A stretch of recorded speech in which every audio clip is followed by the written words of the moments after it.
Alors, nous allons parler de l'espérance de gain. L'espérance de gain, c'est quoi? C'est ce qu'on espère gagner. Donc, on parle des fois d'espérance mathématique, c'est strictement au niveau des concepts mathématiques, mais si on parle d'argent, on va parler d'espérance de gain. Les principes qu'on va mettre en exécution, c'est qu'on va commencer par multiplier les valeurs par leur probabilité. On va tout additionner cela, donc en faisant la somme des produits obtenus. Et si c'est de l'argent, on va parler d'espérance de gain. Et comme je l'ai mentionné, si c'est mathématique, on va parler d'espérance mathématique. Voici donc un exemple où je paye 3$ pour faire tourner la roue suivante. Donc j'ai une roue avec différents secteurs. Premier secteur, c'est le secteur bleu qui me rapporte 5$. En fait, ce qu'il faut comprendre, c'est que je gagne 5$, mais j'ai payé 3$ au préalable.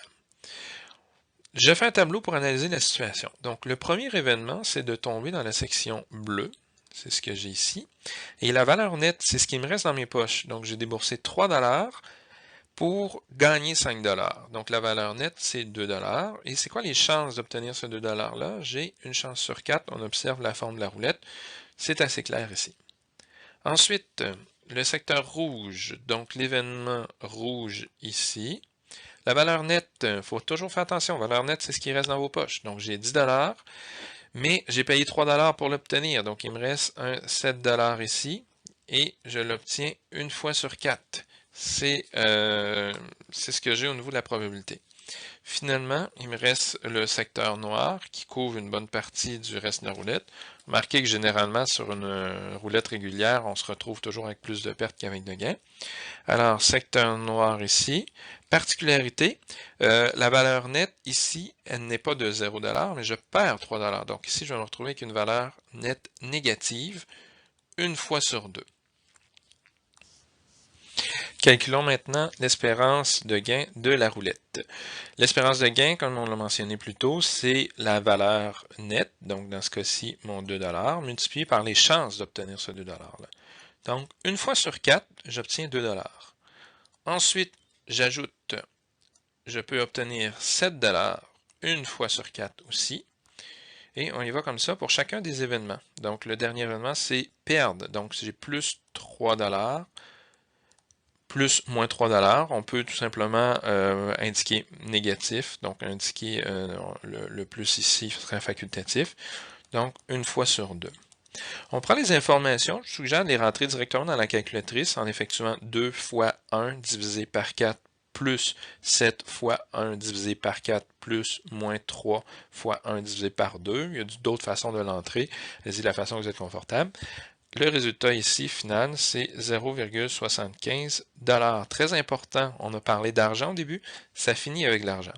Ce que ça veut dire, c'est qu'en moyenne, la roulette va me rapporter 75 sous à chacune des fois que je vais tourner cette roulette-là. Il faut comprendre que cette moyenne ne va être valable que pour un très très grand nombre de fois où je vais faire tourner la roulette.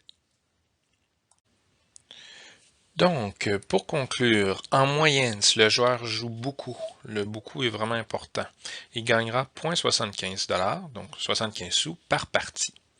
Lorsqu'on fait l'analyse, ce qui est important de comprendre, c'est que le résultat peut être positif, peut être nul ou peut être négatif.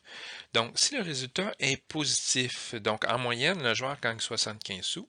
Donc, si c'est positif, évidemment, ça va avantager le joueur parce qu'à force de jouer, il va gagner plus qu'il va perdre.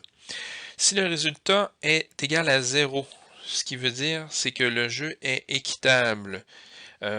Souvent, on va vous demander de rendre un jeu équitable. C'est un peu le point bascule, c'est-à-dire que si l'espérance est plus haute, ça va avantager le joueur, et si elle est plus basse, ça va avantager on va dire ici le casino, mais en fait, c'est l'organisateur du jeu.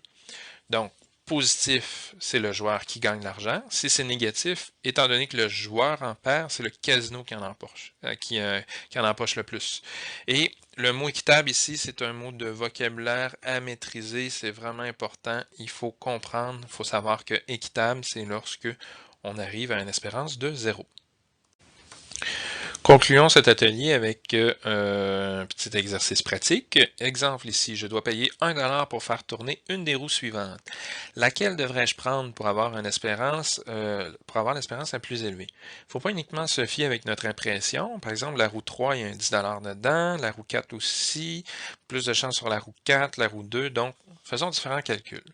La façon que ça fonctionne au niveau des calculs, c'est assez simple. On va y aller, on va bien identifier. Donc, pour la roue 1, quelle est l'espérance mathématique pour la roue 1 ici? Donc, on pourrait indiquer l'espérance de la roue 1 est de, je peux gagner 4 $ une fois sur 2 et je peux gagner 1 $ une fois sur 2. Remarquez qu'il est indiqué 5, mais étant donné que j'ai payé 1 $, mon profit n'est seulement que de 4. Et ici, mon 2, ça me donne un profit de 1 $. C'est ce qui va me donner ici le résultat suivant. Si on effectue le calcul, la roulette numéro 1 va me rapporter en moyenne 2,50 $ de profit. C'est ce qu'on va appeler l'espérance de gain. Continuons avec ça c'était pour la roulette 1. La roulette 2, donc ce qui se passe au niveau de la roulette 2, l'espérance de ma roulette 2, elle est de combien? Je gagne 1 $, mais j'ai payé 1 $, donc 0 $ une fois sur 3. Donc, on pourrait simplement omettre de faire le calcul étant donné que c'est multiplié par 0. On va quand même tout de même le laisser là. Ensuite, pour le 2 $ ici, me rapporte 1 $ une fois sur 3. Et finalement, le 5 $ ici qui me donne un profit de 4 $. Encore là, une fois sur 3. On va effectuer le calcul. Le calcul, on s'organise pour l'arrondir au sous près, c'est ce qui est le plus pratique ici. Donc, ça va me donner 1 $ et 67 sous. Donc, présentement, la roulette la plus avantageuse reste toujours la roulette numéro 1.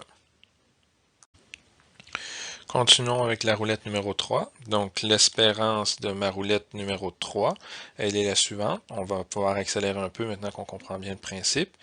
Donc, mon 2 $ ici me rapporte 1 $ de profit une fois sur 4. Ensuite, mon 10 $ ici me rapporte 9 $ de profit une fois sur 4. On continue. Le 5 $ ici me rapporte 4 $ une fois sur 4. Et finalement, ce 2 $ là aussi me rapporte 1 $ une fois sur 4. Remarquez que j'aurais pu regrouper ici les deux et dire une fois sur 2, j'ai un profit de 1 $. J'ai préféré ici le séparer. Il y a plusieurs façons, dans le fond, l'important c'est d'arriver à notre réponse. La réponse ici est une moyenne de 3,75. Donc, c'est le profit qu'on peut espérer en jouant longtemps à la roulette numéro 3. Terminons ici avec la roulette numéro 4. La roulette numéro 4, espérance de gain de la roulette numéro 4. Là, c'est un petit peu plus complexe. On va prendre 9 $, si je prends le 10 $ ici. Donc, 9 $ de profit une fois sur 2. On va additionner. Là, il faut s'assurer de bien découper notre espace. Donc, ici, c'est des sixièmes. Donc, 1, 2. On peut bien prendre le temps d'observer. Donc, j'ai pour ce secteur-ci 1 $ une fois sur 6, plus finalement un gain négatif, étant donné que j'ai payé 1 $, le 2 sixièmes restant. Si je ne suis pas certain, on peut vérifier au niveau des fractions, j'ai une demi, 1 sixième et 2 sixièmes, ça devrait encore me donner une probabilité de 1, ou dans ce cas-ci, 6 sixièmes. Donc, une demi, c'est la même chose que 3 sixièmes. Donc 3, 4, 5, 6, j'ai 6 sixièmes, je suis certain là, que tout est correct. Donc, ici, maintenant que j'ai validé, prenons le temps de faire notre calcul final. Ce calcul va nous donner 4 $ et 33. Je crois que c'est effectivement la roulette qui sera la plus avantageuse. Donc, si j'avais à tourner une roulette, celle qui me donnerait la meilleure espérance de gain, à long terme, toujours à long terme ici, c'est la roulette numéro 4.